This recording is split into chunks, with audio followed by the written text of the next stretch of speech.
स्वागत है सभी क्यूरियस माइंड्स का। आज मैं आपके साथ एक घास के प्रजाति के बारे में इंफॉर्मेशन शेयर करूंगा। यहाँ पर बहुत सारे लेमन ग्रास ग्रो हो रहे हैं। लेमन ग्रास हम जानते हैं कि इसका इस्तेमाल साउथ ईस्ट एशियन कंट्रीज़ और भारत में भी खाने में किया जाता है। इसमें स्वीट सेंट अरोमा होता है और दूसरे मेडिसिनल वैल्यूज़ होती है।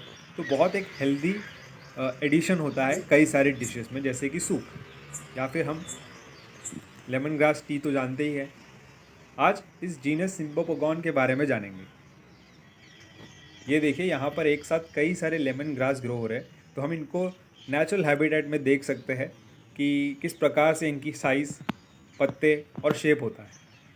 बहुत ज़्यादा डिटेल में इंफॉर्मेशन शेयर करूँगा, तो बने रहिए अंत तक। इस जीनस को अगर हम देखें तो सिम्बोपोगॉन जीनस जो है, इसमें जितनी भी स्पीसीज़ आती है उसको लेमन ग्रास ही कहा जाता है। लेकिन जो लेमन फ्लेवर जिसमें आता है वो है सिम्बोपोगॉन सित्रातुस। बाकी कई सारी स्पीसीज़ है। ये सारे ग्रास जो है ये भारत की नेटिव स्पीसीज़ है, भारत की मूल प्रजाति है। यानी भारत में हम इसको लगा सकते हैं, अच्छे से ग्रो होता है, ख़ास तौर पर साउथ इंडिया में और श्रीलंका में भी इसका नेटिव रेंज है। वैसे इसको कई कॉमन नामों से हम जानते हैं, जो मैं डिस्क्रिप्शन में भी मेंशन करूँगा। लेकिन जो कॉमन इम्पॉर्टेंट है वो है गौती चाह, मराठी में इसको कहते हैं, नींबू घास, लेमन ग्रास। फिलीपीन, इंडोनेशिया जहाँ पर इसका यूज़ बहुत होता है खाना खाना बनाने में, वहाँ पर इसको पंगलाड़ और सेरे कहते हैं।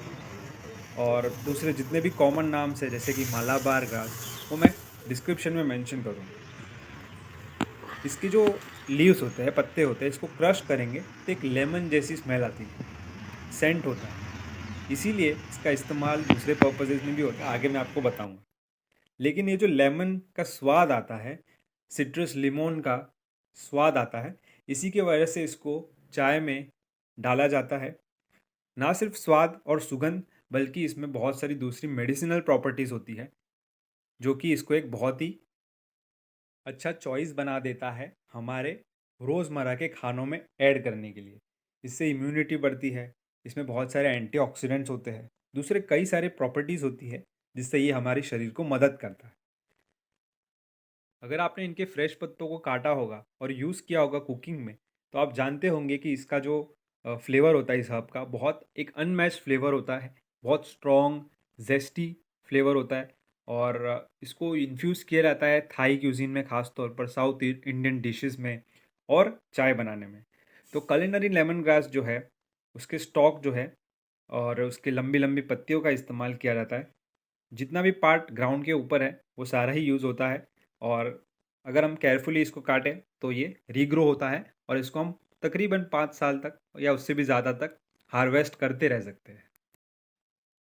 ये जो घास है ये बहुत ही एक बड़ा घास होता है, 5 फीट तक लंबा हो सकता है, क्लम्स में ग्रो करता है। और इसमें एक ब्रांच निकलती है जिसपे फ्लावर के स्टॉक्स होते हैं। लेमन ग्रास एक पेरिनल ग्रास है, फैमिली पोआशी के अंदर। साइंटिफिक क्लासिफिकेशन को भी हम देखेंगे यहाँ पर। इसमें से एक एसेंशियल ऑयल भी निकलता है, जिसकी बहुत सारे यूजेस हैं, मल्टीपल यूजेस हैं, जिसके बारे में भी हम आगे देखेंगे। और ये जो जीनस है ख़ास तौर पर एशियन, अफ्रीकन, ऑस्ट्रेलियन और कुछ ट्रॉपिकल आइलैंड्स में पाया जाता है। घास फैमिली का मेंबर है और एक डिस्टिंक्टिव फ्लेवर और सेंट होता है, जिससे इसको पहचाना जाता है। वैसे जो स्पीसीज़ की बात कर रहे हैं, सिम्बोपोगॉन सित्रातुस, ये एक बहुत वेल नोन स्पीसीज़ है लेमन ग्रास की, और वाइडली सबसे ज़्यादा कल्टीवेट किया जाता है मेडिसिनल पर्पसेस और कलिनरी पर्पसेस के लिए। सिम्बोपोगॉन जो है, और दूसरा इसमें एंटी माइक्रोबियल प्रॉपर्टीज़ भी होती है। और इंडस्ट्रियल लेवल पर देखें तो एसेंशियल ऑयल जो निकलता है वो बहुत ज़्यादा इंपॉर्टेंट और वैल्यूएबल होता है। भारत का नेटिव है और इसको ट्रॉपिकल, सब ट्रॉपिकल रीजन्स में ग्रो किया जा सकता है दुनिया भर के। भारत जो है ये हाईएस्ट प्रोड्यूसर है लेमन ग्रास का दुनिया भर में। और इसकी खेती जो है ख़ास तौर पर माउंटेन रेंजेस जो होती है, जैसे कि वेस्टर्न घाट, महाराष्ट्र, केरला, कर्नाटका और तमिलनाडु, ख़ास तौर पर साउथ इंडिया, और फिर हिमालय के फुट हिल्स में, जैसे कि अरुणाचल प्रदेश, सिक्किम, यहाँ पर ज़्यादा होती है। और ये जो स्पीसीज़ है सिम्बोपोगॉन सित्रातुस, इसको वेस्ट इंडियन लेमन ग्रास कहा जाता है। और एक आता है जिसको सिम्बोपोगॉन फ्लैक्सियोसुस कहा जाता है, जो कि ईस्ट इंडियन लेमन ग्रास है, जिसको मलाबार या फिर कोचिन ग्रास के नाम से भी जानते हैं। लेकिन दोनों ही इंडिया में ग्रो होते हैं, आप दोनों लगा सकते हैं। दूसरी कई सारी स्पीसीज है जिसको मैं यहाँ पर मेंशन कर दूंगा। इसमें से जो लेमन ग्रास ऑयल बनता है उसमें बहुत सारे कंपोनेंट्स और एक्टिव इंग्रेडिएंट्स होते हैं, जिसको हम क्विकली एक बार देख लेते हैं। इसमें सिट्रल होता है अधिक मात्रा में। सिट्रल जो है इसमें बहुत सारी anti microbial, anti fungal, anti inflammatory properties होती है। इसी से इसमें जो एरोमा थेरेपी हम ऑयल को यूज़ करते हैं वो इसी वजह से, क्योंकि इसमें सिट्रल होता है। बहुत सारे कॉस्मेटिक और दूसरे यूजेस है जैसे कि फ्लेवरिंग एजेंट।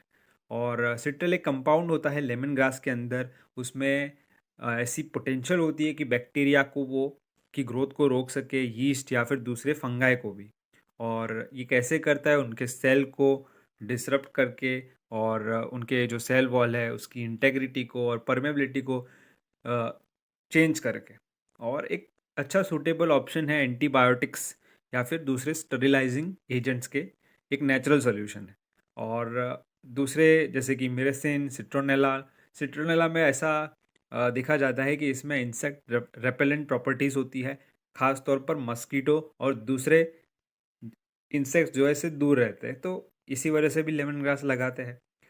बाकी बेनिफिट्स देखें तो anti bacterial, anti fungal, anti inflammatory, इसमें एंटीऑक्सीडेंट्स होते हैं। और ये प्रमोट करता है रिलैक्सेशन, स्ट्रेस को कम करता है।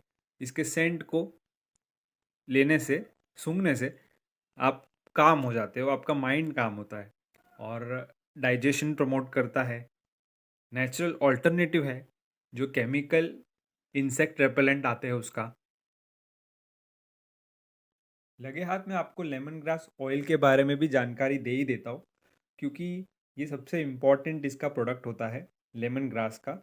इसको इसके पत्तियों से और जो फ्लावरिंग टॉप्स होते हैं उससे तैयार किया जाता है डिस्टिलेशन प्रोसेस की मदद से, और स्टीम डिस्टिलेशन, जिससे एक अरोमेटिक लेमन ग्रास ऑयल तैयार होता है। इस प्रोसेस में तकरीबन 3 घंटा लगता है, जिससे सारा लेमन ग्रास एक्सट्रैक्ट हो सके उसका ऑयल। और एक स्ट्रॉन्ग ओडर होती है लेमन की, हाई परसेंटेज सिट्रल होने के कारण। और इसका इस्तेमाल इंडस्ट्रियल बहुत सारे यूजेस है, जैसे कि सोप्स में, डिटर्जेंट्स में, इंसेक्ट रेपेलेंट प्रेपरेशंस में।